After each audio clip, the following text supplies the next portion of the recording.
नमस्कार विद्यार्थी मित्रांनो, नोट्स इन मराठी आपल्या शैक्षणिक यूट्यूब चॅनलवर तुमचे मनापासून स्वागत आहे. आज आपल्या समोर भूआकारशास्त्रावरचे काही स्रोत आहेत आणि ते एका अत्यंत मूलभूत आणि रंजक प्रश्नावर येऊन थांबतात. आपली पृथ्वी एका गुळगुळीत गोळ्यासारखी सपाट का नाही? पृष्ठभागावर एवढे डोंगर, दर्या, पठारं हे इतके चढ-उतार का आहेत? आणि गंमत म्हणजे या प्रश्नाचं उत्तर एका सतत चाललेल्या टग ऑफ वॉरमध्ये म्हणजेच एका रस्सीखेचमध्ये दडलेलं आहे. रस्सीखेच? हो, या खेळात दोन प्रचंड शक्तिशाली टीम्स आहेत. एक टीम पृथ्वीच्या आतून पृष्ठभागाला उचलण्याचा प्रयत्न करते, तर दुसरी टीम त्याला वरून घासून तोडून सपाट करण्याचा प्रयत्न करते. आज आपण हीच अब्जावधी वर्षापासून चाललेली रस्सीखेच समजून घेणार आहोत. वा, रस्सीखेच हा शब्दप्रयोग खूपच छान आहे. म्हणजे एका बाजूला निर्माते आणि दुसऱ्या बाजूला विध्वंसक. तर मग त्या दोन टीम्सना किंवा शक्तींना शास्त्रीय भाषेत काय म्हणतात? यांना भू-आकारशास्त्रीय प्रक्रिया किंवा जिओमॉर्फिक प्रोसेसेस म्हणतात. जी शक्ती पृथ्वीच्या आतून काम करते तिला म्हणतात एंडोजेनिक, म्हणजेच अंतर्गत शक्ती. एंडोजेनिक? हो, ही पृथ्वीच्या गर्भातील उष्णतेतून ऊर्जा मिळवते. तिचं काम आहे भूमी निर्माण करणे, उचलणे, नवीन पृष्ठभाग तयार करणे. थोडक्यात ही भूमी निर्माता शक्ती आहे. आणि दुसरी टीम जी पृष्ठभाग सपाट करण्याचा प्रयत्न करते ती आहे एक्झोजेनिक, म्हणजेच बाह्य शक्ती. या शक्तीला तिची सगळी ऊर्जा मिळते सूर्यापासून. अच्छा.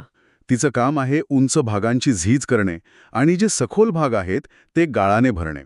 ही भूमी झीज करणारी शक्ती आहे. याच दोन विरोधी शक्तींमुळे पृथ्वीचा पृष्ठभाग कधीच सपाट होत नाही आणि त्यावर आपल्याला ही विविधता दिसते. म्हणजे या दोन्ही शक्ती एकमेकांशिवाय अपूर्ण आहेत. एकीने डोंगर उचलले नाहीत तर दुसरी झीज कशाची करणार? चला तर मग आधी या निर्मात्यांबद्दल बोलूया, म्हणजे एंडोजेनिक शक्तींबद्दल. ही आतून येणारी ऊर्जा नक्की येते कुठून? याचे मुख्य स्रोत पृथ्वीच्या आतच आहेत. पहिला म्हणजे किरणोत्सर्ग, म्हणजे रेडिओ ॲक्टिव्हिटी. युरेनियम सारख्या मूलतत्वांमुळे होणारा? अगदी. त्यांच्या विघटनातून प्रचंड उष्णता निर्माण होते. आणि दुसरा स्रोत म्हणजे पृथ्वीच्या जन्माच्या वेळीची उरलेली उष्णता, जी अजूनही आतमध्ये अडकलेली आहे. या प्रचंड ऊर्जेमुळेच भूकवचावर दोन मुख्य प्रक्रिया घडतात.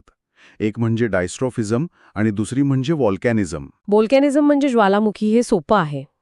पण डायस्ट्रोफिझम हा शब्द जरा अवघड वाटतोय. सोप्या भाषेत याचा अर्थ काय? डायस्ट्रॉफिझम म्हणजे त्या सगळ्या मंद गतीच्या प्रक्रिया ज्यामुळे पृथ्वीचं कवच म्हणजे क्रस्ट सरकतं, उचललं जातं किंवा त्याला घड्या पडतात. अच्छा. यात दोन मुख्य प्रकार आहेत. पहिला आहे ऑरोजेनी. ऑरोजेनी? हो, ही एक पर्वत निर्माण प्रक्रिया आहे. तुम्ही म्हणालात की कवचाला तीव्र घड्या पडतात. म्हणजे हे इतकं प्रचंड आहे की अख्खे खडक एखाद्या कागदासारखे दुमडले जातात? हे कसं शक्य होतं? अगदी बरोबर. कल्पना करा की दोन महाकाय भूप्लेट्स एकमेकांवर आदळत आहेत. हा. त्यांच्यामधला जो गाळाचा खडक असतो तो प्रचंड दाबामुळे अक्षरशः एखाद्या चादरीसारखा दुमडला जातो आणि वर उचलला जातो. आज आपण जो हिमालय पाहतो ना, तो याच प्रक्रियेचा परिणाम आहे. हो, तो याच ऑरोजिनी प्रक्रियेचा एक नाट्यमय परिणाम आहे. वाव. आणि दुसरा प्रकार कोणता म्हणालात? एपेरोजेनी. हो, दुसरा आहे एपेरोजेनी. ही एक खंड निर्माण प्रक्रिया आहे. खंड निर्माण? हो, याला तुम्ही पृथ्वीचा एक अतिशय मंद गतीने चालणारा एलिव्हेटर समजू शकता, जो अख्ख्याच्या अख्खा भूभाग उचलतो किंवा खाली दाबतो. ऑरोजेनीमध्ये जसा नाट्यमय पद्धतीने हिमालय तयार होतो तसे इथे होत नाही. इथे संथपणे पठारं आणि खंड निर्माण होतात. अच्छा, म्हणजे एक खूप नाट्यमय आहे आणि दुसरं शांत पण तितकाच प्रभावी. अगदी. म्हणजे पृथ्वीच्या आतून डोंगर आणि पठारं उचलली जातात, पण मग पृष्ठभागावर आल्यावर त्यांचं स्वागत करायला दुसरी एक शक्ती तयारच असते, नाही का? बरोबर. सुरू करतात. या सर्व बाह्य प्रक्रिया डेन्युडेशन या एका व्यापक शब्दात मोडतात. डेन्युडेशन? डेन्युडेशनचा शब्दशः अर्थ आहे उघडे करणे किंवा वरचा थर काढून टाकणे. यात अपक्षय, वस्तुमान हालचाल, अपक्षरण आणि निक्षेपण या चार मुख्य क्रिया येतात. या सगळ्यांसाठी ऊर्जा सूर्यापासून येते हे तर कळलं, पण या सर्व प्रक्रियांमध्ये अजून कोणत्या शक्तीचा हात असतो का? नक्कीच.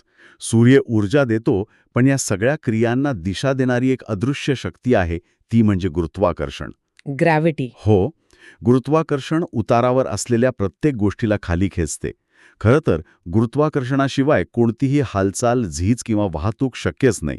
तेच या सगळ्या बाह्य प्रक्रियांचं इंजिन आहे. ठीक आहे. तर मग डेन्युडेशनमधल्या पहिल्या टप्प्याबद्दल बोलूया. अपक्षय किंवा वेदरिंग याचा अर्थ काय?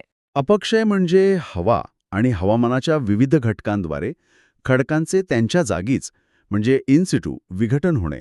त्यांच्या जागीच हा शब्द महत्वाचा आहे. हो, म्हणजे खडक जिथे आहे तिथेच त्याचे तुकडे होतात किंवा तो कमकुवत होतो.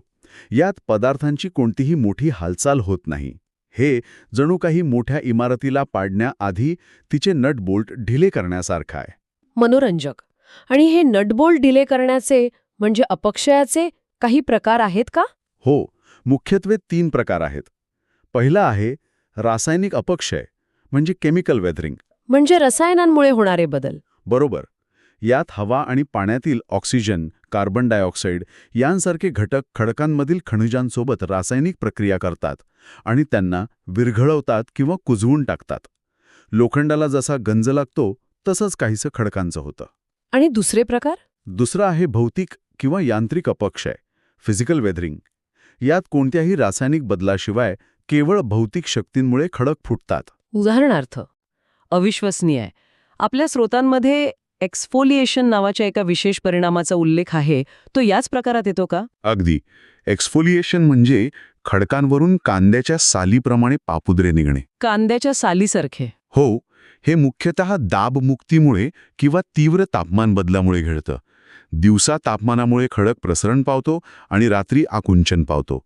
हे हजारो वर्ष चालल्यामुळे वरचा थर कमकुवत होऊन सालीसारखा निघून येतो. यामुळेच आपल्याला अनेक ठिकाणी गुळगुळीत आणि गोलाकार खडक दिसतात. आणि तिसरा प्रकार जैविक अपक्षय आहे, बरोबर? ज्यात जीवजंतूंचा सहभाग असतो. हो.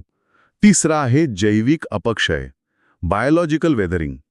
यात वनस्पती, प्राणी आणि सूक्ष्मजीव खडकांना फोडण्याचं काम करतात. झाडांची मुळं भेगांमध्ये घुसून त्या रुंद करतात. जणू काही निसर्गाचे जॅकहॅमरच. बरोबर. गांडुळं आणि इतर कीटक सतत जमीन पोखरत राहतात, ज्यामुळे पाणी आणि हवा आतपर्यंत पोहोचते आणि रासायनिक अपक्षयाला मदत होते. म्हणजे या तिन्ही प्रक्रिया एकत्र मिळून काम करतात. पण या अपक्षयाचं महत्त्व काय? फक्त खडक फोडण्यापुरतं ते मर्यादित आहे का? अजिबात नाही. अपक्षय हा भू आकाराच्या बदलातील सर्वात पहिला आणि महत्त्वाचा टप्पा आहे. याशिवाय पुढची कोणतीही प्रक्रिया म्हणजे अपक्षरण किंवा वस्तुमान हालचाल होऊच शकत नाही. अच्छा. आणि सर्वात महत्त्वाचं म्हणजे अपक्षयाशिवाय माती तयार होऊ शकत नाही. हेच माती निर्मितीचं पहिलं पाऊल आहे. इतकंच नाही तर या प्रक्रियेमुळे लोह, ॲल्युमिनियम यांसारख्या मौल्यवान खनिजांचे साठे एका ठिकाणी जमा होऊन समृद्ध होतात, ज्याला एनरिचमेंट म्हणतात. ठीक आहे. तर अपक्षयाने खडकांचे तुकडे झाले, ते कमकुवत झाले. आता गुरुत्वाकर्षण काय करतं? आता पुढे काय होतं? आता होते वस्तुमान हालचाल म्हणजे मास मूव्हमेंट्स. यात खडकांचे ढिगारे किंवा माती केवळ आणि केवळ गुरुत्वाकर्षणाच्या थेट प्रभावाखाली उतारावरून खाली सरकतात. फक्त गुरुत्वाकर्षणामुळे? हो. इथे एक गोष्ट लक्षात घेण्यासारखी आहे की पाणी, वारा किंवा बर्फ यांसारखे घटक त्यांना उचलून नेत नाहीत. उलट हे ढिगारेच आपल्यासोबत पाणी किंवा बर्फ वाहून नेऊ शकतात. याचं सर्वोत्तम उदाहरण म्हणजे भूस्खलन, म्हणजे लँडस्लाइड्स. बरोबर. बरोबर. याबद्दल आपल्या स्रोतांमध्ये हिमालय आणि पश्चिम घाटांची एक खूप मार्मिक तुलना केली आहे. त्यात नेमका काय फरक सांगितला आहे? ही तुलना खूपच महत्वाची आहे. हिमालय हा भूगर्भीयदृष्ट्या एक तरुण आणि सक्रिय पर्वत आहे. तो अजूनही उचलला जात आहे. तिथले खडक मुख्यत्वे गाळाचे आणि कमकुवत आहेत आणि उतार प्रचंड तीव्र आहेत. त्यामुळे तिथे भूस्खलन ही एक म्हणजे सामान्य आणि वारंवार घडणारी घटना आहे. पण मग पश्चिम घाट, जो तुलनेने खूप जुना, स्थिर आणि कठीण खडकांनी बनलेला आहे, तिथेही भूस्खलन का होतं? हाच तर यातला विरोधाभास आहे. पश्चिम घाट कठीण खडकांनी बनलेला असला तरी तिथे प्रचंड तीव्र उतार आणि जवळजवळ उभे कडे आहेत. हो, बरोबर. आणि सर्वात महत्त्वाचं म्हणजे तिथे कमी कालावधीत मुसळधार पाऊस पडतो. हा पाऊस मातीत मुरतो, तिचं वजन वाढवतो आणि खडकांमधील पकड ढिली करतो. त्यामुळे तिथे कठीण खडक असूनही थेट खडक कोसळण्याच्या म्हणजे रॉकफॉलच्या घटना जास्त घडतात. अच्छा.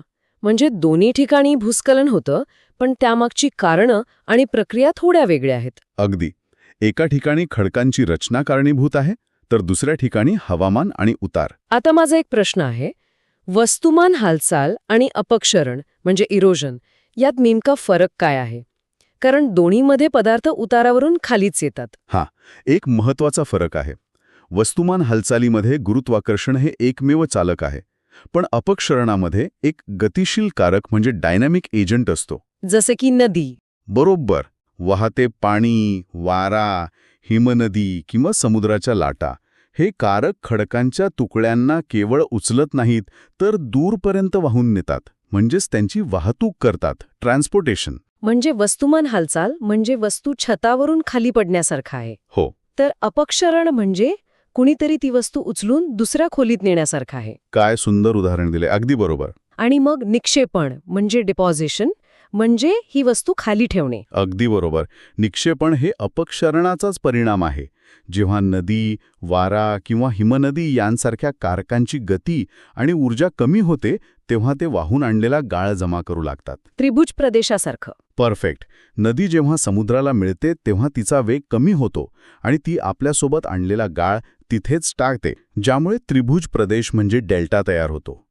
थोडक्यात, अपक्षरणामुळे उंचवटे झिजतात आणि निक्षेपणामुळे सखल भाग भरतात. परत त्याच रस्सीखेचकडे आलो आपण. आपण खडकांची निर्मिती पाहिली, ते कसे तुटतात, कसे वाहून नेले जातात आणि कसे जमा होतात हेही पाहिलं. या सर्व प्रक्रियांचा शेवटचा आणि कदाचित सर्वात महत्वाचा परिणाम म्हणजे मातीची निर्मिती. हो. पण हे सगळं तर निर्जीव दगड आणि मातीचं मिश्रण आहे. यातून जिवंत माती कशी तयार होते? नेमका हाच मुद्दा आहे.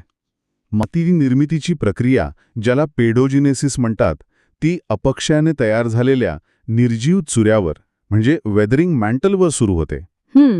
सुरुवातीला यावर जीवाणू म्हणजे बॅक्टेरिया, शेवाळ, दगडफूल यांसारखे सूक्ष्मजीव वाढू लागतात.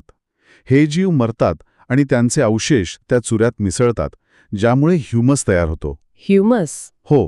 हा ह्युमस म्हणजे जणू काही मातीचं पोषणच आहे. म्हणजे या निर्जीव चुऱ्यामध्ये जेव्हा जैविक घटक आपलं काम सुरू करतात तेव्हाच त्यात जीव येतो? तंतोतंत. ह्युमस जमा झाल्यावर लहान वनस्पती वाढू लागतात. त्यांच्या मुळांमुळे भेगा पडतात. गांडुळांसारखे जीव माती वर खाली करतात. हो. यामुळे माती सच्छिद्र आणि स्पंजसारखी बनते, ज्यात पाणी आणि हवा खेळती राहते.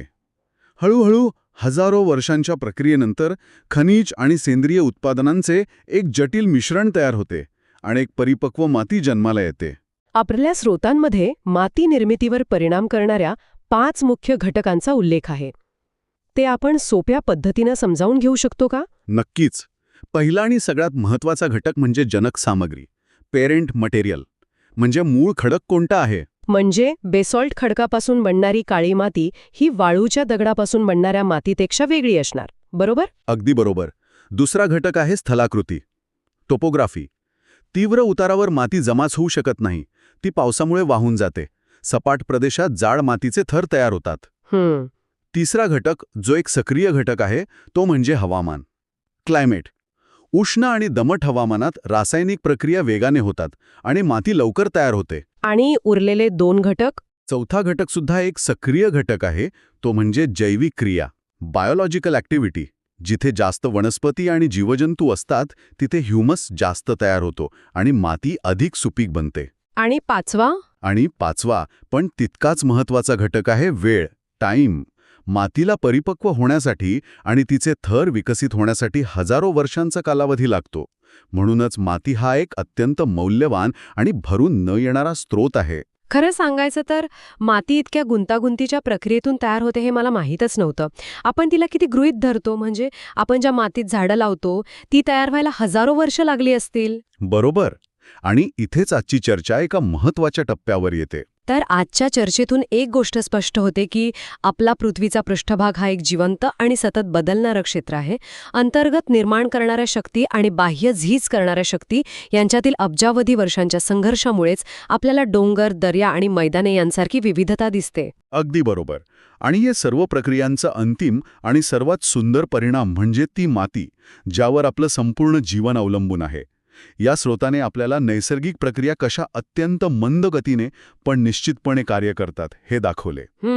पण हेच एका महत्वाच्या प्रश्नाला जन्म देते. गेल्या काही शतकांमध्ये जंगलतोड, खाणकाम आणि मोठ्या बांधकामांसारख्या मानवी क्रियांमुळे मानव स्वतःच सर्वात प्रभावी भूआकारशास्त्रीय कारक म्हणजे जिओमॉर्फिक एजंट बनला आहे का? आणि निसर्गाच्या या हजारो लाखो वर्षांच्या प्रक्रियेच्या तुलनेत आपण किती वेगाने पृथ्वीचा चेहरा बदलत आहोत विचार करण्यासारखा मुद्दा आहे.